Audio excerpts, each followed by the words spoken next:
लहान कार्यकर्त्याप्रमाणे बोलू नये, याकडे कसं पाहता? संजय राऊतवर कोण टीका करत नाही?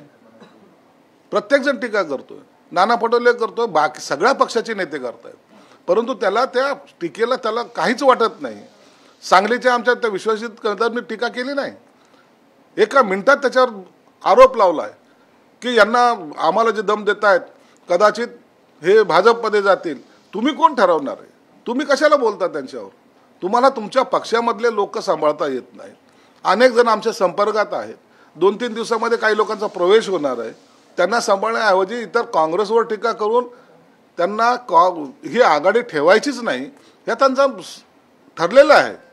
शरद पवारने दिलेलं त्यांना एक काम आहे ते, आणि म्हणून काँग्रेस बरोबर जेवढं अंतर राखता येईल तेवढं राखायचं काम उबाटा गट करतंय, आणि म्हणून ही आघाडी या लोकसभेमध्ये टिकणारच नाही.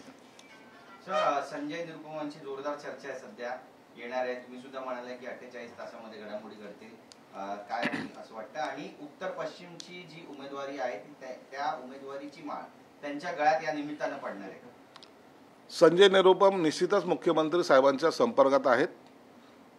कदाचित आज त्यांची भेटही होण्याची शक्यता आहे, परंतु तिथलची उमेदवारी कुणाला द्यावी याचा निर्णय मुख्यमंत्री साहेब घेतील. त्यावर मला बोलण्याचा अधिकार सुद्धा नाही. त्यांना एकदा येऊ द्या, मुख्यमंत्र्यांशी चर्चा करू द्या, त्यानंतरच खरा जो काही निर्णय आहे तो आपल्या समोर येईल.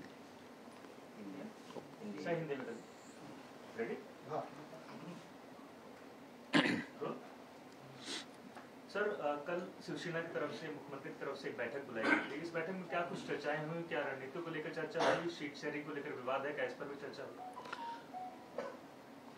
इलेक्शन के पहले जो कोर कमेटी है उनको बुलाया गया था. बहुत सारी सूचनाएं हमें दी गई.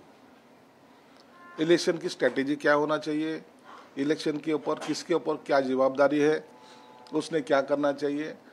जो नेतागण थे, मंत्रीगण थे, आमदार थे, वो किस किस जिले में जाएंगे, कहाँ कहाँ प्रचार करेंगे, और राष्ट्रवादी कांग्रेस शिवसेना इनका कोऑर्डिनेटर कौन रहेगा, ये सब बातों पे चर्चा हुई. उसके बाद कुछ सीटों की शेयरिंग के बारे में भी चर्चा हुई. हम लोगों ने कौन सी